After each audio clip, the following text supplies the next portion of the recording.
Nice. There's one back there. He's eating. Ignore him.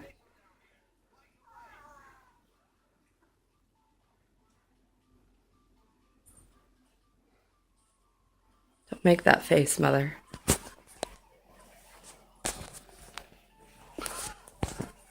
Ready?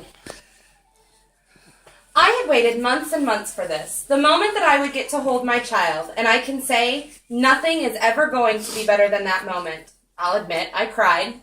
But still overshadowing the most joyous moment of my life was how would I support this amazing life I had created. I found out I was pregnant a few weeks after taking a new job, and like many American women, I thought that as a developed and equal nation, the United States would have some sort of structured maternity leave, so that I could have at least a few weeks minimum to care for my new son. Boy, I was wrong. I contacted the business manager at the company I worked for, only to be told that because I had not been with the company for more than a year, I had no guarantee I could return to my job. I could take the week's worth of PTO I had saved up, and if I could be back in a week, then I could return to my job. I don't know anyone else, but my job as a CNA would have been difficult, if not nearly impossible, to do just a week after giving birth. So 2.5 years later, here I am researching and looking for some alternatives to propose to you, other than what the United States currently has, which is FMLA. The United States is the only developed nation, as well as only one of 4 nations in the entire world, that doesn't have some sort of structured postpartum leave. Let me tell you a little bit about what we have now. We have the Family and Medical Leave Act, or FMLA, that entitles eligible employees of eligible employers to take unpaid job-protected leave for specified family or medical reasons. This is according to the U.S. Department of Labor. This includes caring for a sick family member, including spouse, child, or parent, giving birth to a child, adoption or foster care child placement, or a family member being placed on active military duty. The Leave Act allows for 12 weeks in a 12-month period, but only if you work for, of course, a qualifying company, or you yourself qualified. The company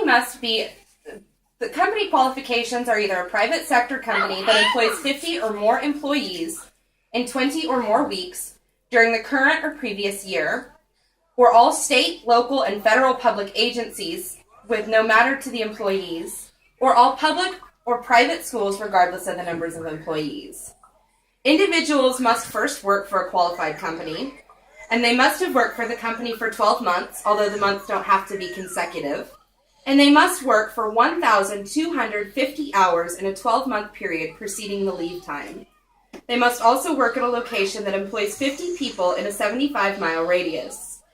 Upon return from qualified leave, employers must also restore the employee to their original job or one that is at least equal to their original job, and they must restore the original pay grade as well as other benefits and any other terms and conditions that were part of the original employment. FMLA leave also may not count against the employee in terms of the company's attendance policy. I have here a copy of what the FMLA forms look like. On the top, you have a section to be filled out by your employer, followed by a section for you to sign and date, and then, of course, it asks for your doctor, their type of practice, as well as what the condition is and any terms surrounding the condition or any treatment surrounding the condition.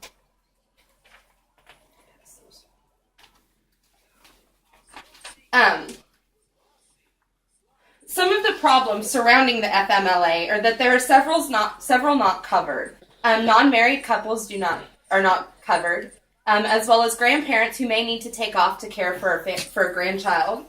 Those working less than 25 hours a week, or those working 2 or more part-time jobs to make ends meet, or maybe those who need to take off to care for extended family, such as a grandparent, an aunt, an uncle, or even a cousin.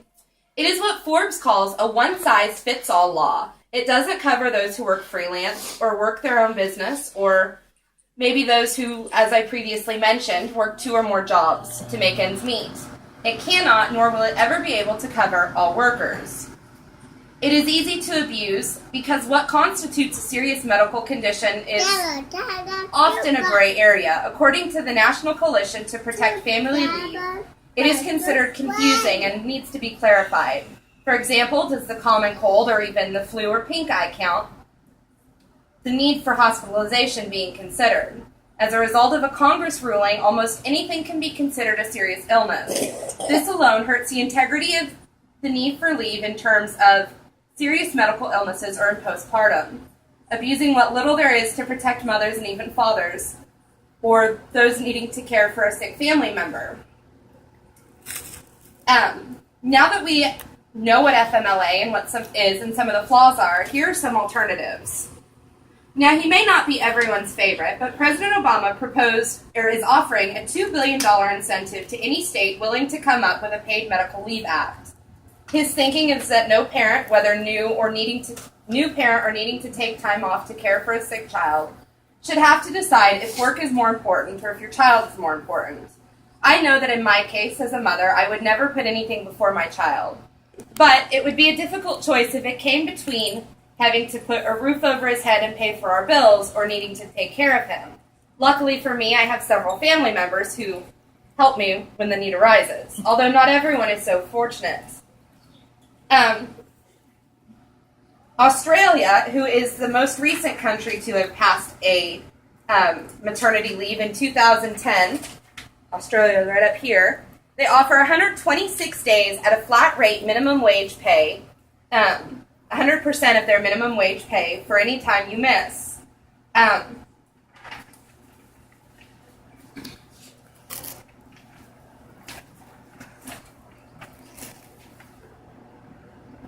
France offers 112 days at 100% your original pay, and even Mexico offers 84 days at 100% of your original pay. Some individual states offer leave, as well as some tech companies such as Google, Instagram, even Facebook and Pinterest. Some of the newer ones offer paid maternity leave. Google's leave is that they currently offer 4 months of paid leave with full pay and benefits.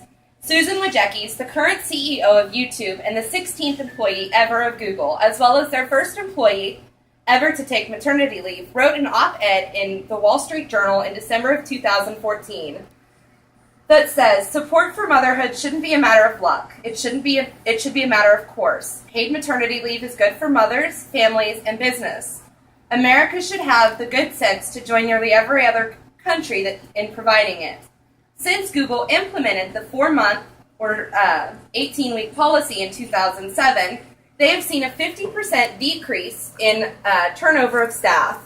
It has been stressed that extra time allowed for better bonding with the new child has decreased turnover rates and the turnover rates that it is preventing are costly because of the rate to hire and train new employees. It is also boasted that this paid leave can help boost productivity and workplace morale. Even the state of Kansas has a program in place for which mothers who work for DCF can bring their children in for the first 6 months of their life, according to someone I know who used to work for them. I wasn't able to find any information on that, so I'm following word of mouth. Some of the benefits to the extra bonding time could be, according to Dr. Sears, a renowned pediatric MD with over 40 years of experience, it is bonding during the first few months of life is what Sears calls a biologically sensitive and imperative time period, and it gives infants a head start in life. So in conclusion, Liberia, Sierra Leone, Papua New Guinea, and the United States. What do these 4 countries have in common? They are the only 4 in the world that have no structured maternity leave in place. While the United States have FMLA, the big picture is that it is not a paid leave, nor is it guaranteed for anyone in the workplace. Even for those at a company eligible for FMLA, you still have to wait for approval. Or, with Google and other tech companies in the state of California as well, leading the way for structured maternity leave, it shouldn't take long for other states as well as the federal government to follow suit. Not only has paid leave been good for business, as Google stated, it's good for workplace morale. At such a wonderful and amazing time in a new parent's life, their mind shouldn't have to be on if bills are paid or if they have the money to put food on the table or clothes on their children. I've been through similar worries, and I can tell you that it's no way to spend the first few days, weeks, or even months of your child's life.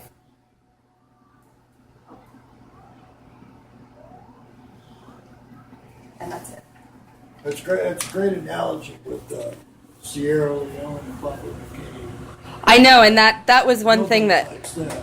But on the other end, you've got to lose the word of mouth. Yeah. That doesn't cut anything with everybody. So that's you might try to